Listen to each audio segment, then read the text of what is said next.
ಅಪ್ಪ ಮಗನಿಗೆ lookout notice ಸುದ್ದಿಗೆ ಸ್ವಾಗತ. ನಾನು ಲಿಖಿತಾ ಪ್ರಜ್ವಲ್ ರೇವಣ್ಣ ಪ್ರಕರಣದಲ್ಲಿ ಲುಕೌಟ್ ನೋಟಿಸ್ ಜಾರಿಯಾಗಿದೆ. ಅವರು ಸಂಸದರಾಗಿರುವುದರಿಂದ ಅವರ ಬಳಿ ಡಿಪ್ಲೊಮ್ಯಾಟಿಕ್ ಪಾಸ್ಪೋರ್ಟ್ ಇದ್ದೇ ಇರುತ್ತದೆ. ಆದರೆ ವೀಸಾ ಹೇಗೆ ಅಷ್ಟು ಬೇಗ ಸಿಕ್ಕಿತು ಎನ್ನುವ ಪ್ರಶ್ನೆ ಎದ್ದಿದೆ. ಆದರೆ ಪಾಸ್ಪೋರ್ಟ್ ಇದ್ದ ಅವರು ಜರ್ಮನಿಗೆ ವೀಸಾ ಇಲ್ಲದೆಯೇ ಹೋಗಬಹುದು. ಅಲ್ಲಿ ಹೋದ ಮೇಲೆ ವೀಸಾ ಪಡೆಯಲು ಅವಕಾಶವಿದೆ. ಪ್ರಜ್ವಲ್ರಿಗೆ ಡಿಪ್ಲೊಮ್ಯಾಟಿಕ್ ಪಾಸ್ಪೋರ್ಟ್ ಅನ್ನು ಬಿಜೆಪಿ ಸರ್ಕಾರವೇ ನೀಡಿರುತ್ತದೆ. ಅದು ದೊಡ್ಡ ವಿಷಯವಲ್ಲ. ಸಂಸದರಾಗಿರುವುದರಿಂದ ಬೇರೆ ಪಕ್ಷ ಅಧಿಕಾರದಲ್ಲಿ ಇದ್ದಿದ್ದರೂ ಡಿಪ್ಲೊಮ್ಯಾಟಿಕ್ ಪಾಸ್ಪೋರ್ಟ್ ಕೊಡುತ್ತಿತ್ತು. ಅವರು ಹೋಗಬಹುದಾದರೂ ಅಲ್ಲಿ ಹೋದ ಮೇಲೆ ವೀಸಾ ಪಡೆಯಬೇಕಲ್ಲ. ಡಿಪ್ಲೊಮ್ಯಾಟಿಕ್ ಪಾಸ್ಪೋರ್ಟ್ ಮೇಲೆ ವೀಸಾ ಕೂಡ ಅಲ್ಲಿ ಸಿಗಲು ಕಷ್ಟವೂ ಆಗುವುದಿಲ್ಲ, ತಡವೂ ಆಗುವುದಿಲ್ಲ. ಪ್ರಜ್ವಲ್ ಅವರು ವಿಡಿಯೋ ಬಹಿರಂಗವಾಗುವ ವಿಷಯ ತಿಳಿದೇ ಜರ್ಮನಿಗೆ ಹೋಗಿದ್ದಾರೆ ಎನ್ನುವ ವಿಷಯದಲ್ಲಿ ಈಗ ಯಾವ ಅನುಮಾನವೂ ಇಲ್ಲ. ಮೊದಲು ಬಂದ ಸುದ್ದಿಯ ಪ್ರಕಾರ ಅವರು ರಿಟರ್ನ್ ಟಿಕೆಟ್ ಪಡೆದಿದ್ದರು ಎನ್ನಲಾಗಿದೆ. ಅದು ಸತ್ಯವಾಗಿದ್ದರೆ ಅವರು ಮತದಾನ ಮುಗಿಯುತ್ತಲೇ ದಣಿವು ಕಳೆಯಲು ಹೋಗಿರಬಹುದು ಅಂದುಕೊಳ್ಳಬಹುದಾದರೂ ಅದಕ್ಕೆ ಆಧಾರವಿಲ್ಲ. ನಾಳೆ ಬೆಂಗಳೂರಿಗೆ ವಿಮಾನದಲ್ಲಿ ಹಿಂದಿರುಗುತ್ತಾರೆ ಎಂದು ಸುದ್ದಿ ಬಂದ ಮರುದಿನವೇ ಅವರ ಪರ ವಕೀಲರು ಎಸ್ಐಟಿ ವಿಶೇಷ ತನಿಖಾ ದಳಕ್ಕೆ ತನಿಖೆಗೆ ಹಾಜರಾಗಲು 1 ವಾರದ ಕಾಲಾವಕಾಶ ಕೋರಿ ಮನವಿ ಮಾಡಿದ್ರು.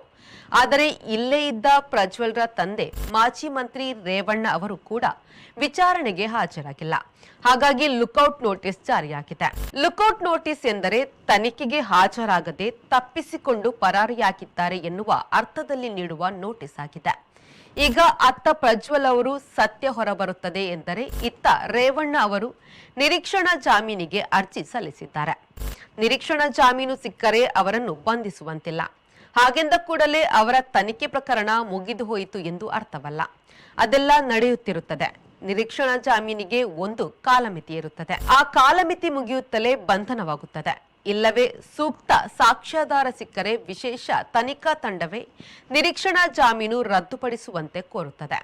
ಈಗ ಈ ಲೈಂಗಿಕ ಹಗರಣವು ಲೋಕದ ಎಲ್ಲ ಕಡೆಯೂ ಸುದ್ದಿಯಾಗಿದೆ. ಹಾಗಿರುವಾಗ ಜರ್ಮನಿಯಲ್ಲೂ ಅದು ಬಿಸಿ ಬಿಸಿ ಸುದ್ದಿಯೇ ಆಗಿದೆ. ಸಾಕಷ್ಟು ಭಾರತೀಯರು ಇರುವ ದೇಶಗಳಲ್ಲಿ ಒಂದಾಗಿದೆ ಜರ್ಮನಿ. ಈ ನಡುವೆ ಮುಖ್ಯಮಂತ್ರಿ ಸಿದ್ದರಾಮನಹುಂಡಿ ಸಿದ್ದರಾಮಯ್ಯನವರು ಪ್ರಧಾನಿ ಮೋದಿಯವರಿಗೆ ಪ್ರಜ್ವಲ್ರನ್ನು ವಾಪಸ್ಸು ಕರೆಸಲು ರಾಜತಾಂತ್ರಿಕ ಕ್ರಮ ಕೈಗೊಳ್ಳುವಂತೆ ಕೇಳಿದ್ದಾರೆ. ಆದರೆ ನೀರವ್ ಮೋದಿ, ಲಲಿತ್ ಮೋದಿ ಸಹಿತ 1 ಡಜನ್ನಿಗೂ ಹೆಚ್ಚು ಪರಾರಿಯಾದವರ ಪ್ರಕರಣಗಳು ಬಾಕಿ ಇವೆ. ಹಾಗೆ ವಂಚಿಸಿ ಪರಾರಿಯಾದವರಲ್ಲಿ ವಿಜಯ್ ಮಲ್ಯ ಒಬ್ಬರನ್ನು ಬಿಟ್ಟರೆ ಬೇರೆ ಎಲ್ಲರೂ ಗುಜರಾತಿನವರು. ಮೋದಿ ಸರ್ಕಾರವು ಅವರನ್ನೆಲ್ಲ ದೇಶದ ಕಾನೂನಿನಡಿಗೆ ಕರೆತರುವಲ್ಲಿ ವಿಫಲವಾಗಿರುವುದು ಈಗಾಗಲೇ ತಿಳಿದ ವಿಷಯವಾಗಿದೆ. ಹಾಗಿರುವಾಗ ಪ್ರಜ್ವಲ್ರನ್ನು ಕರೆತರಲು ನೆರವಾಗುತ್ತಾರೆ ಎನ್ನುವುದು ದೊಡ್ಡ ಪ್ರಶ್ನಾರ್ಥಕ ಚಿಹ್ನೆಯಾಗುತ್ತದೆ. ಅದಕ್ಕೂ ಮೊದಲು ಪ್ರಜ್ವಲ್ರ ಹಗರಣದ ಬಗೆಗೆ ಬಿಜೆಪಿಯ ಜಿಲ್ಲಾ ನಾಯಕರು ಕೇಂದ್ರೀಯ ಬಿಜೆಪಿ ನಾಯಕರಿಗೆ ಪತ್ರ ಬರೆದಿದ್ರು. ಆಗ ಗೃಹ ಮಂತ್ರಿ ಅಮಿತ್ ಶಾ ಅವರು ಕೂಡಲೇ ಕ್ರಮ ತೆಗೆದುಕೊಂಡಿದ್ದರೆ ಏನು ಅನಾಹುತ ಆಗುತ್ತಿರಲಿಲ್ಲ. ಅಪರಾಧಿಯನ್ನು ಮುಚ್ಚಿಟ್ಟರು ಎಂಬ ನಿಟ್ಟಿನಲ್ಲಿ ಅಮಿತ್ ಶಾ ಕೂಡ ಅಪರಾಧಿಯಾಗುತ್ತಾರೆ ಎನ್ನುವ ರಾಹುಲ್ ಗಾಂಧಿ ಅವರು. ಪ್ರಧಾನಿ ಮೋದಿಯವರು ವಿಷಯ ತಿಳಿದಿದ್ದು ಟಿಕೆಟ್ ತಡೆಯಲಿಲ್ಲ. ಪ್ರಜ್ವಲ್ ಪರ ರೋಡ್ ಶೋ ಪ್ರಚಾರ ನಡೆಸಿದ್ರು. ಬಿಜೆಪಿಗರು ಮತದಾನ ನಡೆಯುವವರೆಗೆ ಸುಮ್ಮನಿದ್ರು. ಮತದಾನ ಮುಗಿದು ಪ್ರಜ್ವಲ್ರು ಜರ್ಮನಿಗೆ ಹೋದ ಬೆನ್ನಿಗೆ ಪೆನ್ ಡ್ರೈವ್ ವಿಡಿಯೋಗಳು ಬಹಿರಂಗವಾಗಿದೆ ಎಂದರೆ ಬಿಜೆಪಿ ಪಕ್ಷದ ಹಲವರು ಇದರಲ್ಲಿ ಶಾಮೀಲಾಗಿರುವುದು ಸ್ಪಷ್ಟವಿದೆ. ಪ್ರಜ್ವಲ್ 1 ವಾರ ಸಮಯ ಕೇಳಿದ್ದರೂ ಅವರನ್ನು ಕರೆತರಲು ಕೇಂದ್ರದ ಬಿಜೆಪಿ ಸರ್ಕಾರ ಸಹಾಯ ಮಾಡಬೇಕು ಎಂದು ಸಿದ್ದರಾಮಯ್ಯನವರು ಕೇಳಿದ್ದು ಏಕೆ? ಕಾಲಾವಕಾಶ ಕೇಳಿದ್ದರೂ ಮೇ 7ಕ್ಕೆ ಕೂಡ ಪ್ರಜ್ವಲ್ ಅವರು ಭಾರತಕ್ಕೆ ಹಿಂತಿರುಗುವುದಿಲ್ಲ ಎನ್ನುವ ಸುದ್ದಿ ಇದೆ. ಈ ಆತುರದ ಸುದ್ದಿ ಏಕೆ ಎನ್ನುವ ವಿಷಯವೂ ಹೇಳುತ್ತದೆ. ಪ್ರಜ್ವಲ್ ಅವರು ಇದೆಲ್ಲ 1 ವಾರದಲ್ಲಿ ತಣ್ಣಗಾಗಬಹುದು ಎಂದು ತಿಳಿದಿರಬೇಕು. ಹಾಗಾಗುವ ಸೂಚನೆ ಇಲ್ಲ.